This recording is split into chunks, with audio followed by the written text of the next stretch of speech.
teacher at Lee High School. I was 17 years old when I met my boyfriend.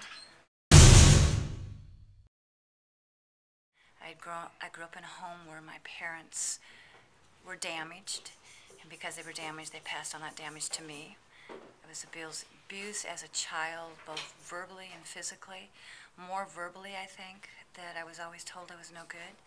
And so when I met my boyfriend, he fit the mold of somebody that told me the same thing. So I dated him for about 2 years. My parents were helpless to stop it. One night he got mad at me and took a ladder, and in the middle of the night he put the ladder against my house, and he climbed up the ladder, and the ladder fell and broke the huge window in the front of my house. My parents had to call the police, and they were so embarrassed that they wouldn't press charges. The next time he beat me up, he threw me on the ground and he spit on me, and I thought nothing about it. I thought it was just normal. I got up and brushed the seat of my pants off and thought, no big deal, because it was so normal to me to be treated so bad. I dated him for about 2 years.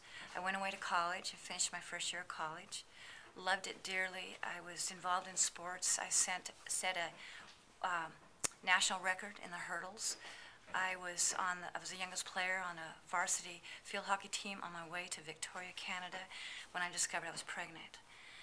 And at that time, in those days, the thing to do was to marry the guy that got you pregnant, because that just hid everything from everybody. So I married this man, this guy, and in the next 20 years, I don't think there was 30 days that he did not beat me up.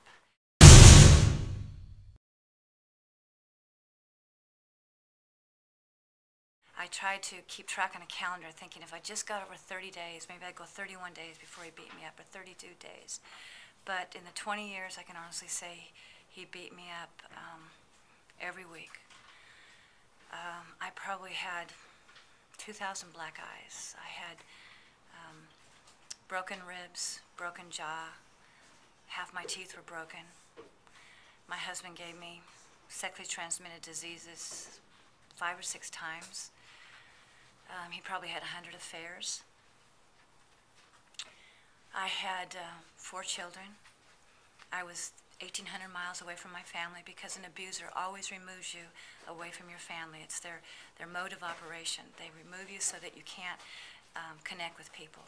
He took my charge card, my checkbook, the keys to the car away. I was a stay-at-home mom in Katy, Texas. I couldn't go anyplace. Sometimes he would beat me for 36, 48 hours, and my children just had to come and go to school, get themselves off to school, get themselves something to eat, because he could have cared less where the children were. I played soccer on a co-ed soccer team in Katy, and it was the saving grace of my life, because I was able to express myself on the soccer field, and I met people who were normal that could talk to me and tell me that this wasn't a normal thing to do. And so it was my soccer team that talked me into going to battered wife shelter. I went to a battered wife shelter, and they put me in a circle with a group of women. And it was like the lights went on in my head, because I listened to these women and I thought, well, that's what my husband did to me. Yeah, he did that. Yeah, he did that. And I thought, oh my gosh, I'm a battered wife. And it only took that 1 week for me to realize that I had to file for divorce. And so in the state of Texas, domestic violence is at the bottom of the list for anybody. And the battered wife shelter got me a lawyer who was paid very little, and she got me the divorce. However, in those days in Texas, if you were getting a divorce, or you had a divorce and you had a restraining order, it meant nothing to the policeman. If he came into your home, as my husband did after I came out of the battered wife shelter and threw me over a 2nd floor balcony, and I called the police, and the police would do nothing, because they told me I had to go to the judge, which means I had to get a lawyer, pay a lawyer, and go to the judge. They wouldn't press charges. And I remember telling them, well, if this man had done this to a woman at Kroger's, you'd be out, there'd be a manhunt for him. But because it was domestic violence, they didn't do anything. And interesting enough, in the state of Texas, it was Warren Moon, our professional quarterback, football player, that started the change in the state of Texas, because his wife, Felicity, he beat her up, and the state forced her to sit on the stand and press charges against Warren Moon. And it was very embarrassing for Warren Moon. However, no matter who you are, no matter how famous you are, no matter what you do, if a man lays a hand on a woman, he should be arrested. It should be against the law. It is against the law. And unfortunately, if you're in society and a man came over and he beat you up, he would be arrested and he'd be behind bars for a long, long time. But because it's your husband, they say, oh well, no big deal. So the laws had to drastically change.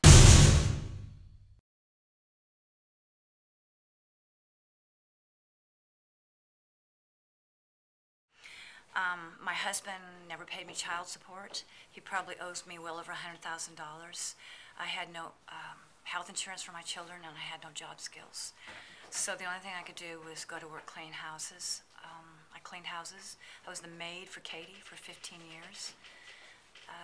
Very humiliating, very humbling to clean all my children's, neighbors, and friends' homes. But I made a right choice. I decided to go to college, and so I enrolled at Houston Community College, and it took me 9 years to graduate. I failed college algebra 3 times. Learning the Spanish language was incredibly difficult, but I did graduate, and it was a very emotional day for me. It's still emotional to talk about it because I had made a right choice, and I'd made so many wrong choices in my life.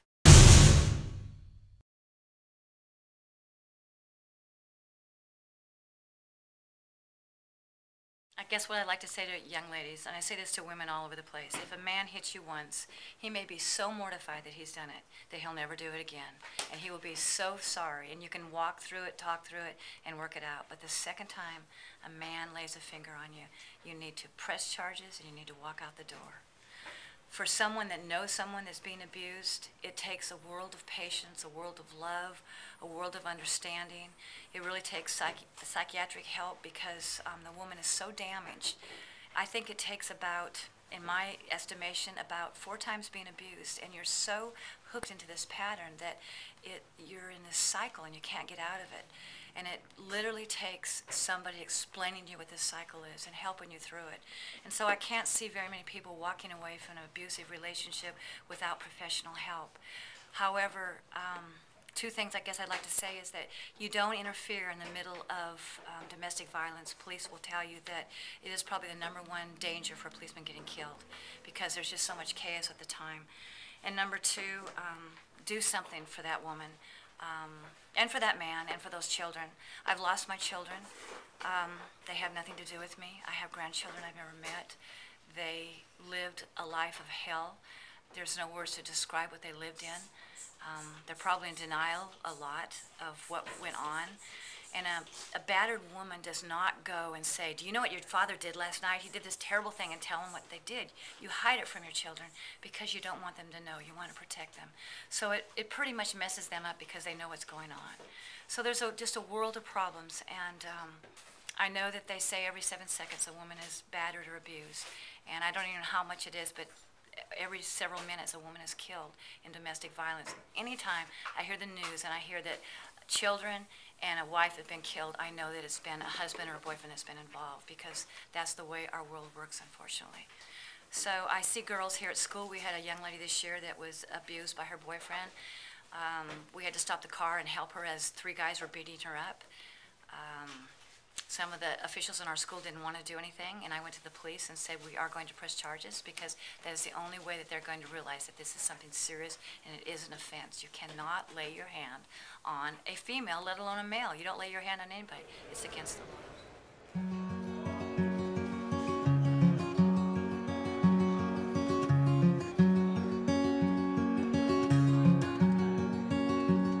You went to sea for the day. He wanted to know what to say when he's up.